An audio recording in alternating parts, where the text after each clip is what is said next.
Tanzwane zvikomborero muriku kuvapatenzi vamwe vari kugashira madonwe mundipenyi marikuneneni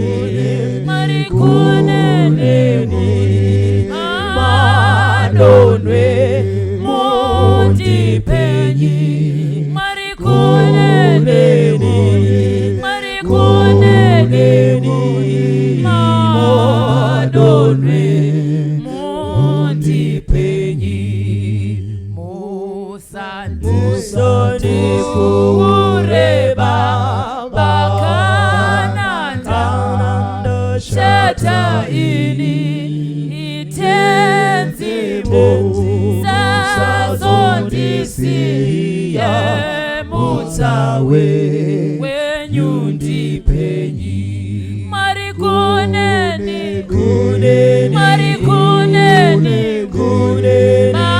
madonwe mundipenyi marikuneni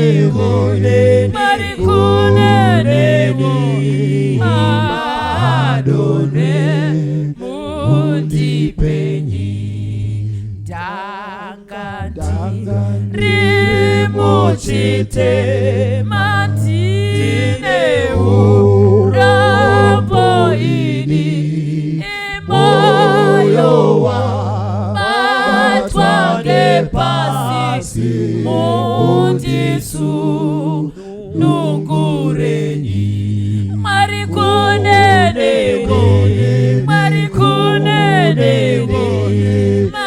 madonwe mundipenyi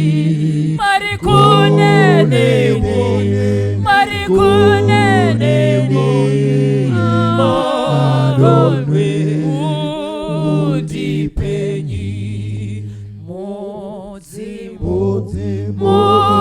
musafuhu remabofu marapenyi itau bawa wa Jesu arunyara rondipenyi marikuneni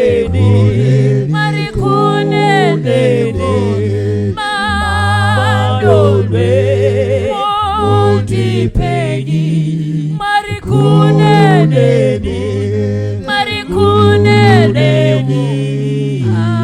madonwe mundipenyi dangandi rimuchite matine urambo ini iwamayowa matwange pasi mundisu nungurenyi marikuneni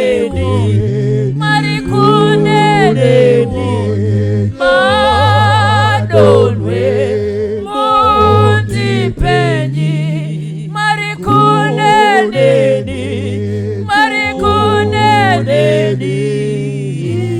madonwe mundipenyi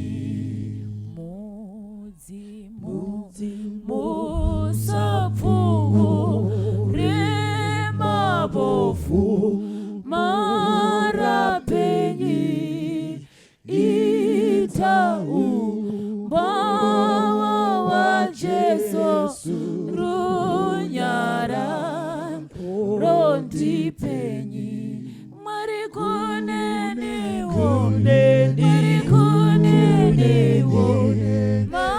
madonwe mundipenyi marikuneni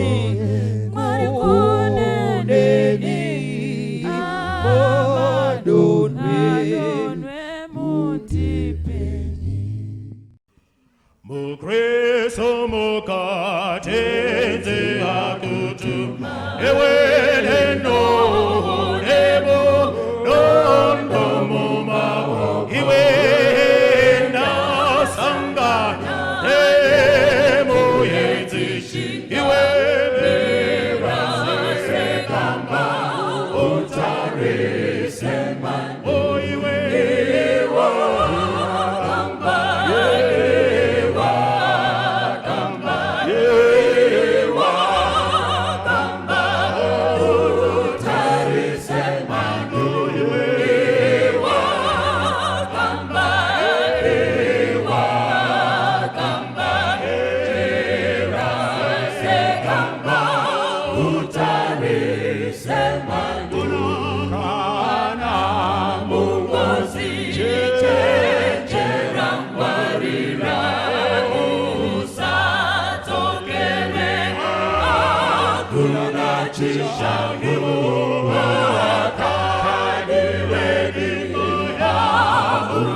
Hapo Yesu anounganeta waluwe sepambere pake tinomira senye mburuto ongwa pamuzi weruruko rwake ache unganisi ramafunde asia no pisa hundiyo tinomira senye morotongo wemusi okoro oyo tinonzwayere izviraje eso muranda wakanaka iye zimwetenorere ranekutya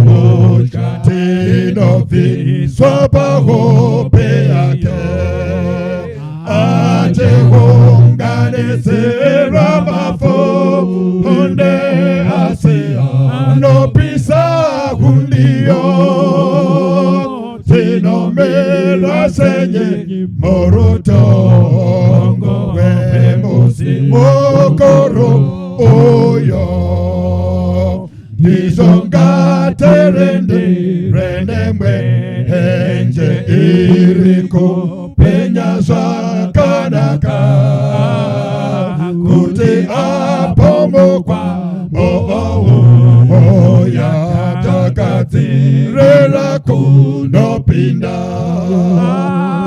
atehunganitira mafunde asia anopisa hundiyo murutongo wemusi okoro oyo moyo yedo eri kunangeza apo Jesu are konenga tinombo merera nekoti wadakara wendoro tapera ate unganezera mafunde asia anopisa undio tinomira senye murutongo wemusi okoro oyo. Kwazwai vana va Mwari, toda kutenda Mwari nekutisanganisa zvakare muzuva ranhasi apo tinonzwa kubva kushoko rake.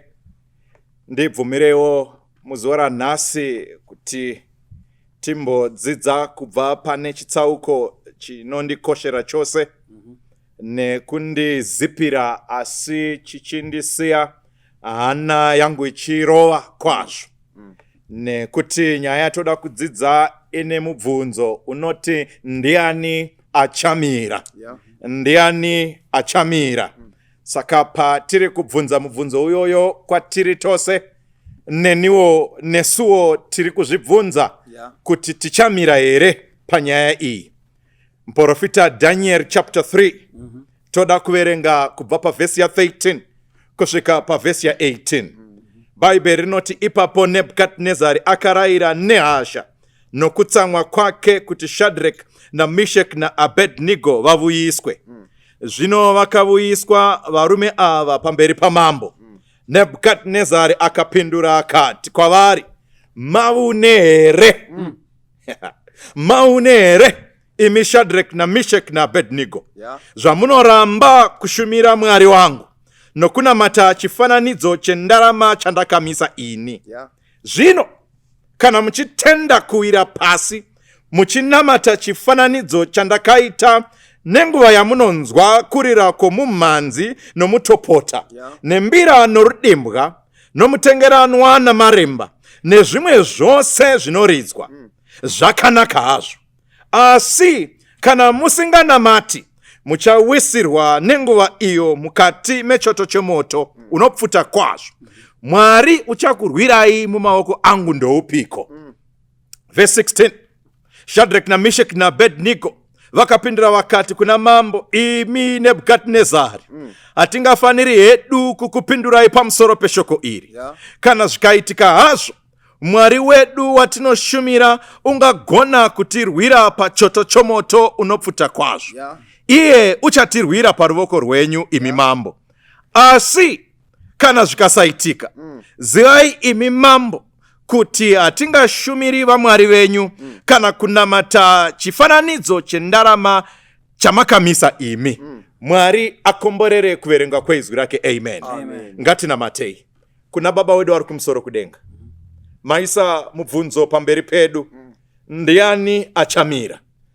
Pachapera kuverengwa kweshoko renyu, tinonamata kuzvimisira tose tiwanikwe tiri pakati pevachamira. Ndo munamato wedu muzita raJesu Kristu. Amen. Now, nyaya yataverenga pana Daniel chapter 3 kuti tinzwisise inoda tidzokere kumashure muchitsauko cha 2. Pana Daniel chapter 2 tinosangana na mambo Nebhukadhinezari, mambo weBhabhironi. Anorota hope dzake, hope dzanorota anomuka akakanganwa kuti arota chii. Saka anotsvaga pakati povose vaikwanisa kumubatsira kuti pawanikwe umwe chete aigona kutsanangura chiroto ichi nekuzopa dudziro yacho. Saka chachisiri chinhu chakajairika kuti munhu anorota hope yake, arota hope dzake, anodzikanganwa, adzikanganwa, chaanorangarira ndechekuti dzaityisa, aizoda anokwanisa kududzira hope idzi. Saka anoenda kune n'anga dzake nevose vachenjeri vakanga vari muguta kuti vauye vaedze kududzira hope idzi. Vanouya vachiti kuna mambo, zvamuri kukumbira kumbira izvi mambo izvi hatisati zvatakambozviona kuti munotsvaga anokutondedzai hope dzamarota ogogona kutsanangura hope dzacho dzamarota ogodzidudzira ambopatsananguro. Saka n'anga dzose nevose vanga vari vachenjeri vake vanoti kuna mambo izvi hatingazvikwanisi izvi hatingazvigoni. Panozosvika shoko pana mambo kuti kune mukomana anonzi Dhani anokwanisa kududzira hope dzenyu, anokwanisa kukutondedzai hope dzenyu, agokwanisa kudzidudzira. Saka Dhanieri anotsvagwa paanouya apiwa CV mufundisi teerera remududziri wehope nemutsananguri wehope. Arambi haabvumi kuti ndiye anozvigona asi anoti kuna Mwari kumusoro kudenga, regai ndikudzei vanhu vaMwari. Kana mune chamagoneswa muupenyu, rangarirai anokugonesai ndiMwari wekumusoro kudenga. Saka Dhanieri anoramba kupiwa mbiri, anoti mbiri kuna Mwari, mbiri yose kuna Jehovha. Dhanieri anokumbira nguva yekuti andotaura nemukuru. Mukuru anomupa hope dzakanga dzarotwa naNebhukadhinezari, anomupa nedudziro yacho. Paanosvika kuna mambo anouya nedudziro. Mambo, makarota hope imi, muri pamutsago wenyu wehope. Makarota chino chitombi chamakarota, makarota chitombi changa chine musoro wegoridhe, makarota chitombi changa chine silva, makarota chitombi changa chine brass, makarota chitombi changa chine iron, zvichidzira zvichireva kuti imi ndimi musoro wegoridhe. You King Nebuchadnezzar, mambo weBhabhiloni, ndimi makanga muri musoro wegoridhe. Asi chinzwa shoko rinouya, but after you, mumashure menyu pane humwe umambo huchauya kuratidza kuti mambo hamuchatongi nekusingaperi. King, you will not live forever, but there is an after you that is coming. Saka mambo anenge akateerera hope, akateerera hope dzichidudzirwa. Padzinopera mambo vanobvuma kuti zviro kwazvo idzi ndo hope dzandarota, uye dudziro iyi ndeyazvokwadi. Daniel chapter 2 verse 47. Mambo anoita munhu wekutanga kutendeuka angodudzirwa hope dzake. Zvikanzi pavhesi 47 mambo akapindura Dhanieri akati, zviro kwazvo Mwari wako ndiye Mwari wavamwari, nache wemadzimambo, nomuzivisi wezvakavanzika. Iwe zvawakagona kuzivisa chinhu ichi chakavanzika. Mambo Nebhukadhinezar anobvuma kuti your God is a God of all gods. Ndiye Mwari wavamwari vose. Saka pana Daniel chapter 2 tinopedza taane nhengo yesangano, taane baptismal candidate inonzi King Nebuchadnezzar. But alas, in Daniel chapter 3 there is a sudden turn of events. Mambo akati akagara achifungisisa nezvehope dzanga dzadudzirwa kuti imi mambo ndimi musoro wegoridhe, but after you, kumashure kwenyu, there is another king that is coming. Ndokuti how can there be an after me? I have to be the one and only one. Ndini ndoga ndichafanira kutonga kubva zvino nekusingaperi. Mambo Nebhukadhinezar vanoita chisungano yekuti right, izvi zvataurwa nehope izvi dzaMwari izvi ndakuda kuratidza kuti ndine zvangu zvandoda kuronga. Ndokubva agadzira pamupata wepaDhura, pabani repaDhura, kuti ngapavakwe chino chitombi chegoridhe chaibva goridhe kubva musoro kusvika kutsoka, kuti chigouya vanhu vose vagochinamata. Saka zvaanga achireva ndechekuti after you is not going to happen. Kumashure hakuna chimwe chichauya. Ndini ndiri kumberi, ndini ndiri kumashure. Rega ningotaurawo nevakanditeerera, there is an after you. Hausiwe kutanga newekupedzisira. Paugere ipapo, pachigaro chauri ichocho, kwese kwauri ikoko, there is an after you. Watch and be careful. There is an after you. Saka mambo ndokubva aenda pamupata wepaDhura, ndokubva pavakwa chitombi chegoridhe. Zvikanzi vanhu vese vanofana kuuya kuzondinamata, vanhu vanofana kuzondinamata. Chinondishamisa ndechichi, teererai vanhu vaMwari, hazvina kutora zvitsauko zvizhinji kuti pfungwa dzaNebhukadhinezar dzichinje. Pana chapter 2 adeedzera kuti kuna Mwari kumusoro kudenga ndiye Mwari wavamwari vose. He is the God capital G of gods small letter J. But yes, he enacts a God. Small letter G in the plain of Dura. Akudeedza vanhu kuti vauye kuzotinamata. Nebuchadnezzar seems to be suffering from spiritual amnesia. Ane hangamwa dzinotyisa. Anokanganwa zvakaitwa naMwari nezuro. Ofunga kuti zvanezuro zvakapera. Nhasi we need a new God for life to go on. Regai ndikudzei hama wadikani. Don't suffer from spiritual amnesia. Haikona kuita hangamwa dzakadai dzekukanganwa zvatakaitirwa nezuro. Totsvaga vamwe vaMwari nhasi. Wakanganwa ndiye akakudzikinura pakorona. Wakangana ndiye akakupa mukadzi. Wakanganwa ndiye akakupa basa. Wakanganwa ndiye akakuitira zvose. Nhasi wotsvaga vaMwari vanochengetwa mumabhodhoro. Wotsvaga vaMwari vemicheka. Wotsvaga vaMwari vezvuma. Spiritual amnesia. You forget what the Lord has done for you in the past. Haikona kukanganwa zvakaitwa naMwari kumashure. Saka anouya Nebukadnezar anoita gakava neshoko raMwari. Anoita gakava neuprofita hwaMwari wekuti after you. Saka anorwisana neshoko raMwari mukuvaka chitombi chegoridhe. Ari kurwa neshoko raMwari rekuti there is an after you.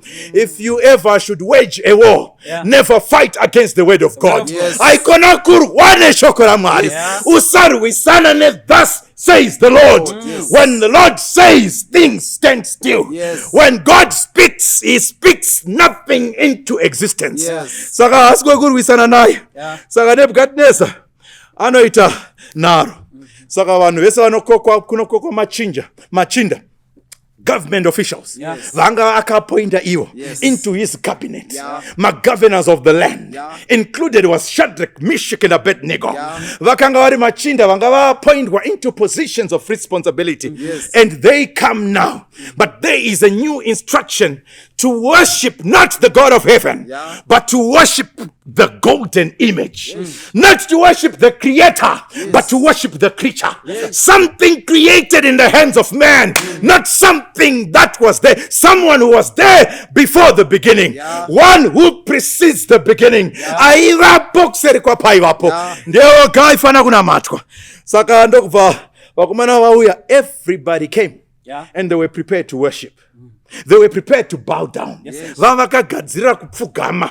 Vakatouya vachiti tiri kuzondopfugama. Why? Because they knew who had appointed them.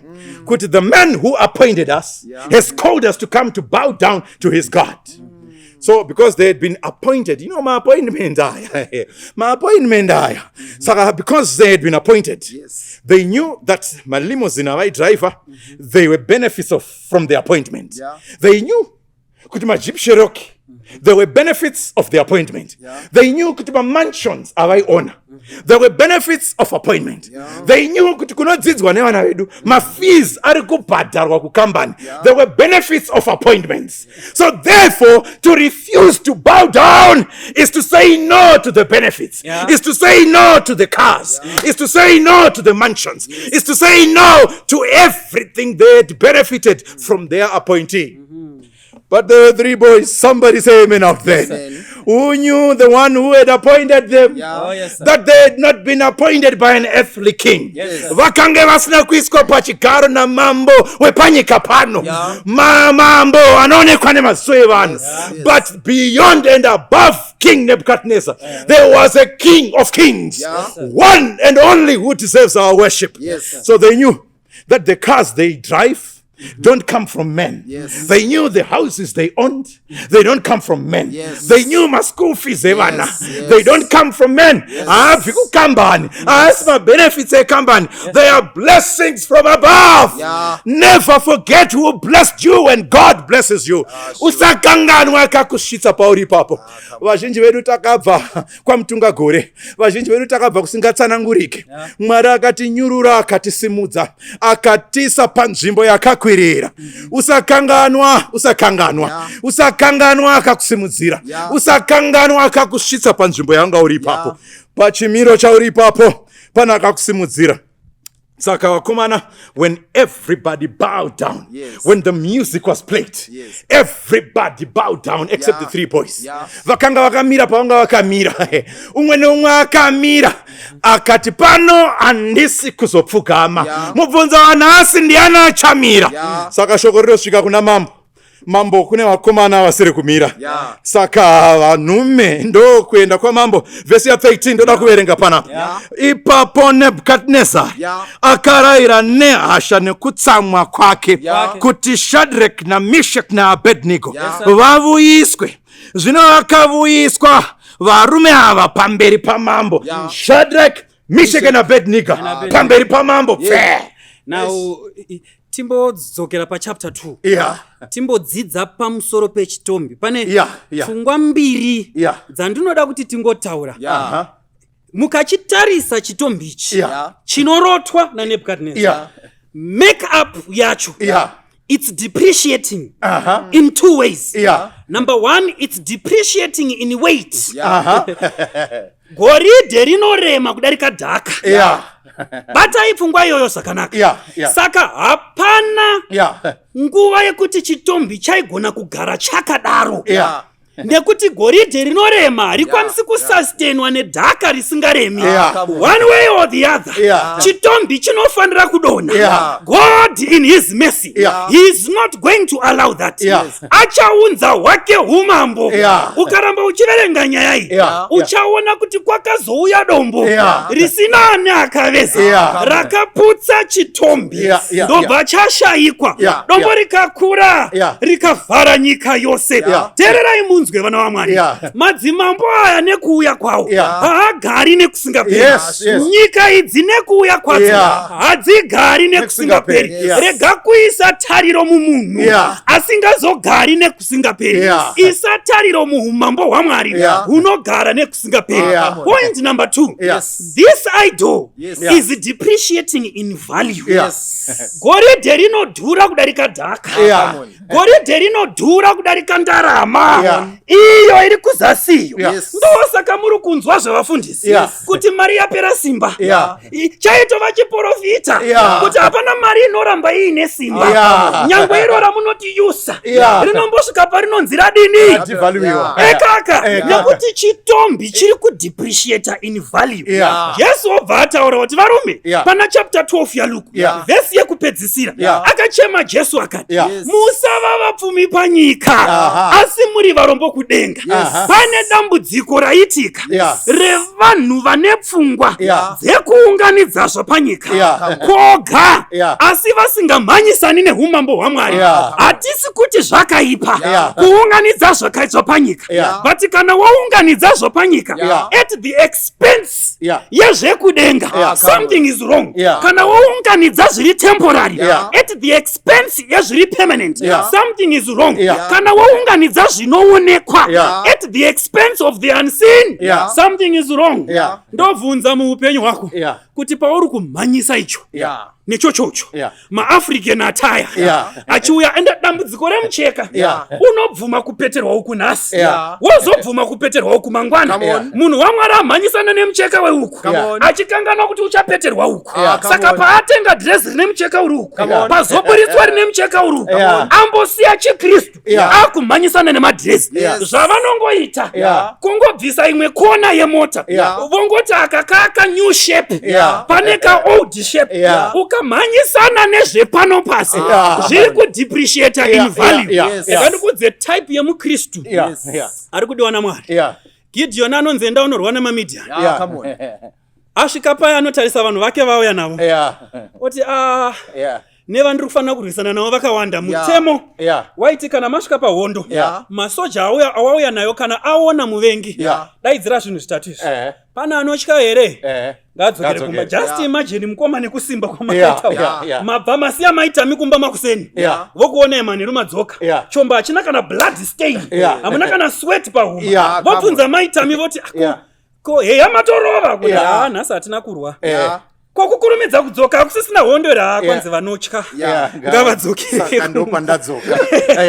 Murume mukuru akaita seni. Saka Gideon wakadaidzira vanotya kumba vane minda mitsva yavasati varima endai kupi kumba vane madzimai matsva unofira kuno akatorwa neumwe dzokerai kupi kumba apedza kudaidzira Mwari akati still hatirwi navazhinji kana navashoma still your people are too many.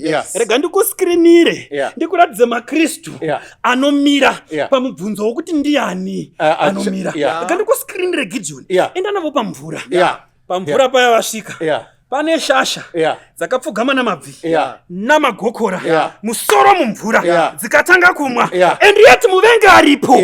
Mwari akati ava vanoti kana voita zvinhu zvavo kana vovaka dzimba dzavo makumbo namaoko nemusoro mumvura Mwari vamukangamwa havaiti ava vanhu ava vanoti kana votanga mabhizinesi avo makumbo namaoko nemusoro mumvura handivadi. Ndinoda vapi Gideon? Ndinoda vanokapa vachiti vakamwa vanotsvaga muvengi vakavaka dzimba dzavo vanofambisa vhangeri vakavaka dzimba dzavo vanosponza YouTube vakatenga motikari vanovaka machechi vakatenga dzimwe dzimba.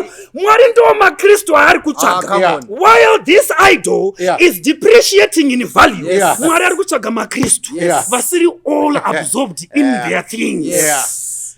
You need to remember the idol is depreciating in value. Chinzwa verse 14 verse 14 na verse 15. Nebukadnezari akapindura akati kwavari maune here unoziva kana kutenda kwakubata unoita seunozviitisa vanhu vasingazivi kuti pane chiri kukutuma.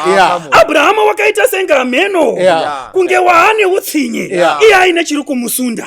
Vana Pauro vakaradzika musoro gilotini rikaparadza musoro nemuviri zvikaparadzana achiita kunge mavune vainzwisisa wavanonamata. Terera kana wakumuziva Mwari uyu kuti ndo simba guru kudenga napanyika unoita samaune asi uchiziva zvauri kuita. Maune here Shadhireki nai Mesheki naAbhedhinego mogoramba kushumira Mwari wangu nokunamata chifananidzo chendarama chandamisa ini zvino vati munzwe kana muchitenda kuwira pasi muchinamata chifananidzo chandakaita nenguva yamunonzwa kurira zvakazoti ndoda kukupai umwe mukana. That's basically what Nebuchadnezzar is saying. Kuti gentlemen ndakupotsai first attempt. I want to try you again. Toda kuuya. This is how the devil operates. Manya inini pana Luke chapter 4 munzwe zvinoitwa naJesu naSatani kuna Jesu kuna Jesu mbune. Toda kuti muverenge verse 18 mukaverenga verse 18 inoti diabhorosi wakati apedza kuidza kwose akati apedza kuidza kwose haana kuenda zvachose. Vhesi inoti akamusiya kusvikira imwe nguva. haana kuenda zvachose. He was lying in wait waiting for another opportunity to strike. Terera muKristu ukakunda kuba nhasi don't bask in the glory of yesterday's victories. The devil will come again. That's how he operates. Kuna Jesu chaiko akati ndamuzama pachikafu ndikamuzama pana Mwari wake ndikamuzama pazvinhu zvenyika ndodiko mira ndimbo apa ndapedza apa. All my weapons of mass destruction have been exhausted but I will come again. Dzidza pamusoro paDavid dai shoko ari pano akuudzai nyaya anotaura nyaya yekuti chenjera kukurirwa nechawakambokurira zuro. David wakarova Goliath akamudambura musoro but handei pana 2 Samuel chapter 21 muchanodzidza zverimwe zigiant rinonzi Ishbi-Benob rakada kumupedzera dai asiri Abhishai akamubatsira David angadei akakundwa nechaakakurira zuro. Kana makunda kuba nhasi musafunga kuti munokunda kuba mangwana. Ask God for staying power. Simba rinogara. Consistency. Spiritual consistency. Spiritual stability. Stance. Yekuti kana maramba ichi hamurambi muchidonha pachiri zvakare. Terera chenjera kukundwa nechawakakurira zuro. Saka Shadrach, Meshach naAbednego vanouramba mukana. Mwari ari kutsvaga maKristu anoti kana ndakurira nhasi hazvinei kuti mangwana kuchaitikei. Kuda kuti munzwe mubvunzo wemukuru uyu. Inzwai mubvunzo waNebhukadhineza. Mwari wacho iyeyeye achakukurirai ndeupi? Mambotaura mufundisi. Chapter 2:47 akonfesa akati hakuna umwe mwari, kusaka akubvunza kuti kudii apa. What's his question? Ari kubvunza kuti kudii. Nebuchadnezzar, he acknowledges, but anoramba. Pane vanhu vanozviita izvi. Terera unzwe muKristu. Vanoti kana iwe wamira vanoti aiwa isu tina ana mwari redu matombo ekuti kana tikakwiza pagumbo riri kurwadza tinotamba muramba mhuru. Wako mwari ndeupi waunongopfugamira woti gumbo riri kurwadza usina kuzora munamato? Wako mwari ndeupi? Wako mwari ndeupi? Mukoma hurungudo munoiziva. Hurungudo. Idombo hombe. Kwamutare tinoti tizvekenende rinoti kana rikarovera rinotsemuka, rikarovera rinotsemuka, rinosara rakadoko doko. Ido dombo iroro ndo rinonzi hurungudo, kaka smooth dombo. Dombo riri kutoparidza pachezvaro kuti andina simba, ndandakambodai iko zvinondadai. But munhu anoisa simba rake achiti ndiye mwari wangu. Terera. Jesu hapana kana 1 paakati isai munamato muchigubhu, kana kuti zorai munamato, kana kuti pfekai munamato, kana kuti subscribe kupera kwemwedzi mupuwe munamato. Kungotaura. Mwari anorwira ndiyeyu. Ruponeso rwedu harisi mumabhengoro mani, ruponeso harisi mumauniform. Kana minamato unoona mukadzi mukuru akasimba ane mari yekutenga matauro anogona kushandisa 20 matauro kugeza zuva rimwe chete, but anoudzwa nemuprofita kuti kana wageza usapukuta kuti mushonga ushande. Anojamba ari mumvumushawa. Wototi munhu ari kugeza iye arida kuzviomesa nekujamba nekuti akavhundutsirwa kuti mwari ndeupi. Aiwa kuna mwari kudenga. Chinzwa verse 16. Shadrach na Meshach na Abednego vakapindura vakati kuna mambo, imi Nebhukadhinezari, atingafaniri hedu kukupindurai pamusoro peshoko iri. Vakomana imi, nyaya inoenda mberi. Vakomana. Verse 16 zviri kutaurwa navakomana. Vari kuti mambo, dzimwe nyaya dzose tingaita. Zviri kutaurwa nevakomana vari kuti mambo mukati tiende kumunda tingaenda.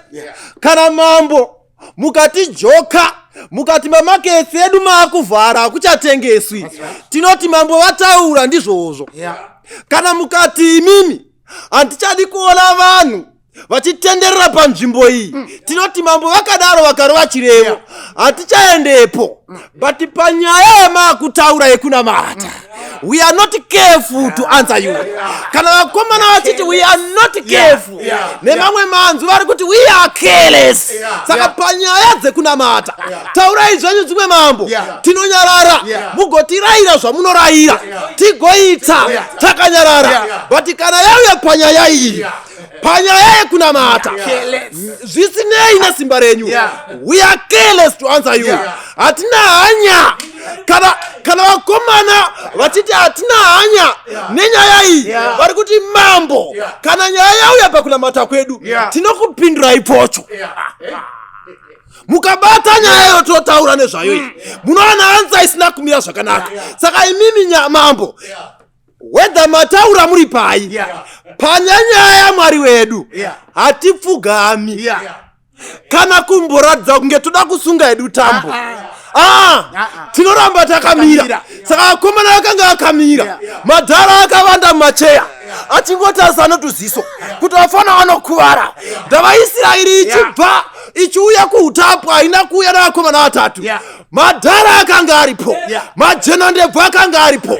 Saka midimbwa payairira, majenandebvu akanga akaisa misoro pasi pamacheya akapfugama achiti vafana ava vanokuvara. Vana vaMwari, kana yava nyaya yekutenda, kunyange maradzitateguru yedu akatadza kuimira, tinofana kumira kuna Mwari wokumusoro kudenga. Zvisinei nekuti vakuru vedu pamwe vadzokera mashure, tinofana kuramba takamira. So verse 16 komana vari kuti mambo hatina hanya nekukupindurai. Verse 17 kana zvikaitika hazvo tomboti zvamboitika. Nemamwe manzwi vari kuti zvamuri kutaura hazviitiki, asi rega timbozvipa chansi yekuti zvazoitika. zvamuri kutaura mambo hazviitikizwa, but regai timbokupaiwo mukana wekuti zvazomboitika. Inzwai zviri kutaurwa nevhesi ya17. Kana zvikaitika hazvo, Mwari wedu watinoshumira unogona kutirwira pachoto chemoto. Vari kuti mambo zvikaitika, Mwari wedu unozvigona. Vana vaMwari, Mwari watinonamata unozvigona.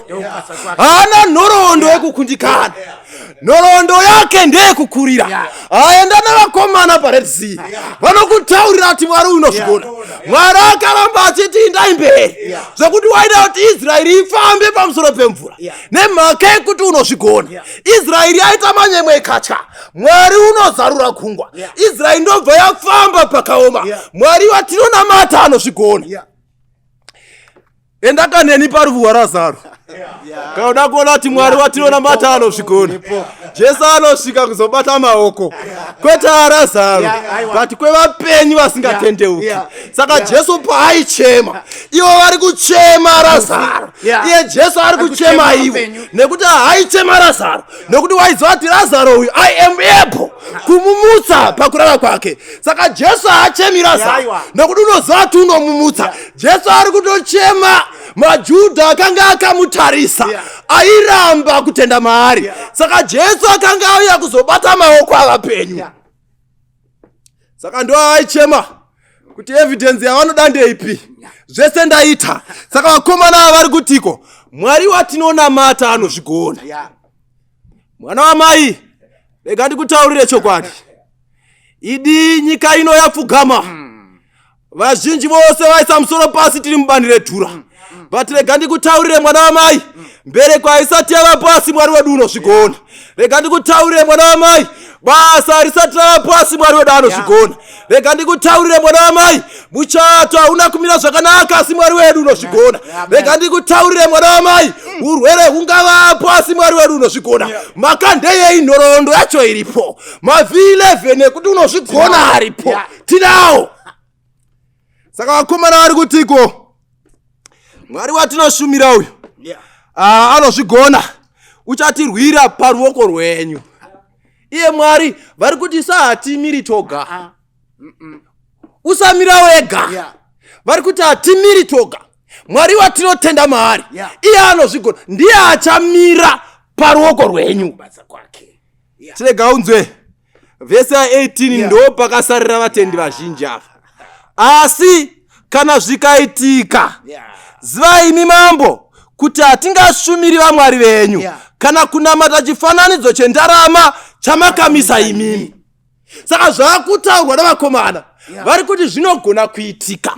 Nemamwe manzwi vari kuti Mwari wedu anogona kutendera. Muripo here vana vaMwari? Mwari uyu watinonamata uyu anogona kutendera kuti tete varwara vagosvika pakushaya. Mwari uyu unozvigona.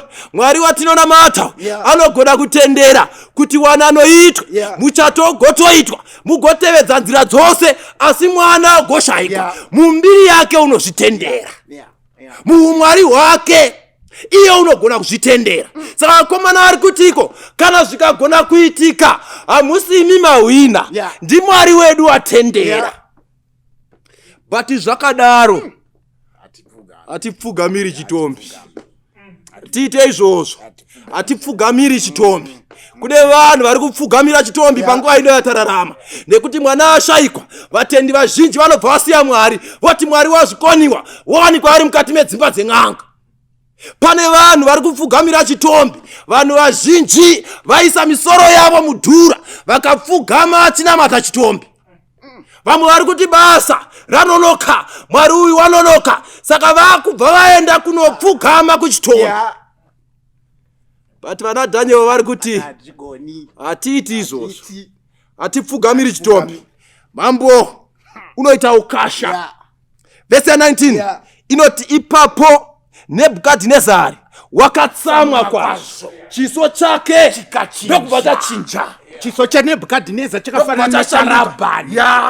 Ukaona uso hwachinja, pane pabatwa. NaNebhukadhinezari chiso pachinochinja, ari kuzvibvunza kuti ndime here wakomana wandakaita magavhena. ndiwe here wandakasumudza kubva kumujokotwa nhasi waakugara mutaundi nhasi waakufambawo wakagara ndiwe here unonditsvinyira kudai chiso ndokuchinja chiso chachinja ndokuti haiwa vakomana hatigumiri ipapa tichabatidza kanomwe 7 times not once not twice not thrice 7 times why nekuti maramba ndakandikuudze kana ukarambira satani haarambe achinyemwerera when you stand fast on your faith the heat is also turned up 7 times zvikanzi hatibatidzika akawana varume ka7 but chinzwa Shadrach, Meshach naAbednego nekuti vakati hatina hanya we are careless tine experience and tine evidence nekuti mwari wedu akambomira nesu anomira nesu zvakare saka these guys stand firm on their faith now oven inobatidzwa ka7 but ndine mubvunzo ikiu ni ipi yekuti kana ukabatidza moto 7 times more zvidhina zvacho zvinokwanisa kusustaina heat nekuti bhaibheri rinototipa evidence pakatsvagwa hwitakwi hambura makaka dzevarume havana kupinda mufenesi chavanoita kungovhura nekukanda vakomana but moto unovananzva but I'm imagining moto upi unomirira vakomana ava vari vatatu kana vapisa moto uyu vari kuda kukanda but chimira unzwe when the furnace was heated up 7 times the text is clear Shadrach, Meshach naAbednego vakasungwa vaine hembe dzavo vaine nguo dzavo vaine majasi avo changa chakasungwa maoko nemakumbo ndofunga ndokuvakandira mumoto but moto unopurifya wakatarisa hembe ukati hembe is correct wakatarisa heti ukati heti is correct chipomerwa tachishaya chipomerwa chakawanikwa pangetani everything was correct check your dressing dai waipiswa nhasi unosara wakapfekeza dai moto waikupurifya nhasi unosara uinei but for Shadrach, Meshach and Abednego wakati it's okay cast us into fire let the fire try us moto ndokudai wakomana makarurama chatangoona chiri foreign pamuri ingetani dzeBhabhironi how many Babylonian things do you have if you are to be cast in fire how many things were going to be burnt for Shadrach, Meshach naAbednego vakati aiwa namwari wedu we are okay but let me tell you one thing chinhu chinondinakidza pavakomana apa when they were thrown in fire Nebuchadnezzar is free he is the king ndiye mambo akasunungurwa zvakatora vakasununguka kuti vasungwe vasungwa vasunungure vanoita sevakasununguka ivo vakasungwa saka it took the free to be bound to set free the seemingly loose saka naizvozvo vakandwa mumoto vakomana ava vatosungwa God can allow you to be bound to set someone free saka do not complain kana wakandwa mumoto because Nebuchadnezzar the text is clear anozoti in fact Bible rinototi kuseni he woke up ndokuyenda ndokuzemena muhovhoni tikanzokomana hatina kukanda vatatu here sei ndiri kuona muine vana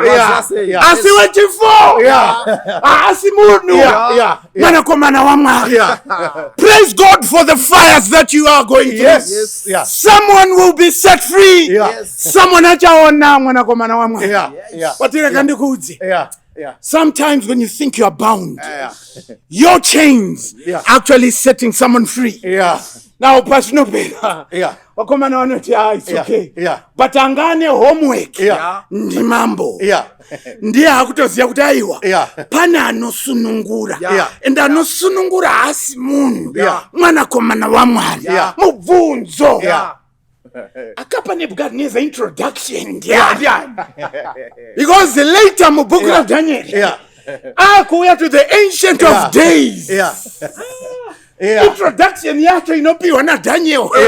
Nebuchadnezzar akamuudza ndiani. Saka praise God for the fire. Because the fire purified. The vision Nebuchadnezzar had. Akaguma ona kudaiwa. There is the fourth man. And he is not a man. He is the Son of God. I want to talk to someone else. Mwari. Toda kutenda inengetani. But ngwarira. Because paunoiswa mumoto unoedza. Unogona kupisa. Moto unopisa zvose zviri impure and foreign. But kana uchiziya kuti une impurities. Namata naso kuti Mwari. Pisai zvose zviri impure mandiri. Zvimwe zvose zvinosara zvive zvakatendeka nezvinogamuchirika pamberi penyu. But hatingaisiya yakadai. Tinganamata here takaisiya yakadai. Nekuti rangarira kakumanikidza kakekunamata akana kupera munguva yaDhanieri. Kakumanikidza akana kupera naShadrach naMeshach naAbednego. Kakumanikidza regai nditaure nevana vaMwari vakanditarisa pano. Pamberi pedu muzuva ranhasi pabani repadhura chitombi chagadzikwa zvakare. Chitombi chamiswa zvakare. Mubvunzo wandinawo apo zuva rovira ndiani achamira. Apo takuenda kumawere zuva radoka nyika yoda kupetwa sejira. Mubvunzo uripo ndiani achamira. Ndiani achamira pakutenda kwake. Tichasvika pakuedzwa vana vaMwari. Nguva yekuedzwa kwekutenda kwedu yasvika. Mubvunzo uripo ndiani achamira. When everybody is bowing down, who shall stand? When everybody is bowing down to the sugar daddies, who shall stand? When everybody is bowing down to short skirts, who shall stand? When everybody is bowing down to false prophets, who shall stand? When everybody is bowing down to false gods, who shall stand? When everybody is bowing down to graves, praying and worshiping the graves, who shall stand? Ndomvunzo watinawo muzuva ranhasi. Sabata ramiswa. Ndiani acharichengeta. Ndiani achamira pakurichengeta. Nguva yekuedzwa iri pamberi pedu. Varume vachinetsa nekushungurudza. Ndiani achamira mumazuva ekupedzisira. I want to pray with somebody. I want to pray with somebody now. Ari kuti Mwari ina handigone kumira. Imi ndimi munogona kuita kuti ndimire. Kana usingagoni kumira kunze kwemoto, hausi kuzogona kumira mumoto. So we want power to be able to stand in the fire. When the fires are going to be lit for us. When the furnaces shall be turned up 7 times. Why? When your faith goes up, the fire temperatures goes up again. But who shall stand is the question. Uri kuti Mwari ndibatsirewo. Ndoda kumira munguva yekuedzwa kwekutenda kwedu. Mabasa asingawanikwi zvichida under carpet interviews. I'm asking, who shall stand? In the last days, zvirwere zvichiwanda. Vanhu vasingakwanisi kubhadhara mari uchida kunzungouya nemazai nehuku kuti urapiwe. I'm asking this question. Pachidiwa matombo, my question is, who shall stand? I want to pray with you. Let's bow down our heads and pray. Father in heaven, we thank you today for this message. Tinokutendai na Shadrach na Meshach na Abednego. Vatiburitsira pachena kuti zvinogonekwa kumira mazuva ekupedzisira. Apo vazhinji vachipfugamira zvese mukutsvaga mari, mukutsvaga utano, mukutsvaga mabasa, mukutsvaga varume nemukutsvaga madzimai. Everybody is bowing down to everything and anything. But the question today is, who shall stand? Ndiani achamira? Mwari tokumbira kuva nemhinduro iyi mumwoyo medu kuti tichamira munzvimbo dzedu nekusatya apo mambo apinda. Tipei simba rekumira. Toga tikwanisi tsoka dzedu dzinodedera, asi tipeiwo simba rekumira. Pazuva iro mubvunzo uchabvunzwa, ndiani achamira? Who shall stand? May we be found amongst the number that says, here I am, Lord. So tipei simba rekumira mazuva ano, tigokumirirai dakara muchiva nemakore. Ndo munamato wedu muzita raJesu Kristu tanamata. Amen. Amen. Tenzi andinangise fumate pasipa ndinochema kupina mudanga kumsoro mutsambare umambo wenyu wekudenga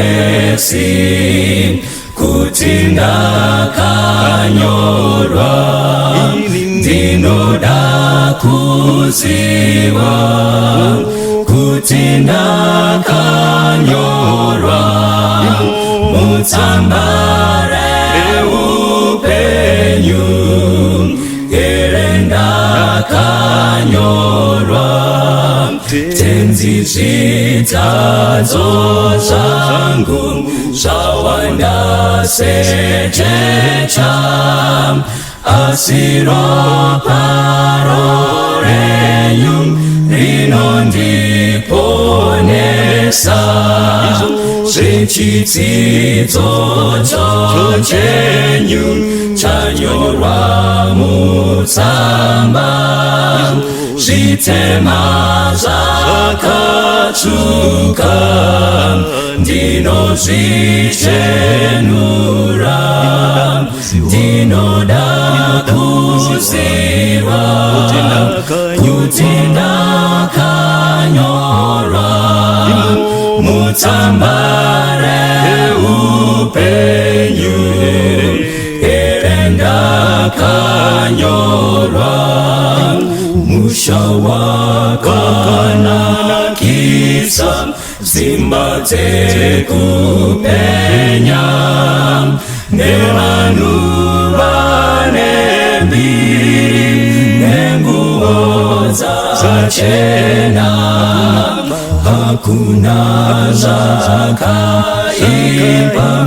izvo zvinopinda ngirosi dzinoringa here ndakanyorwa ndinoda kuziva kuti ndakanyorwa mutsamba reupenyu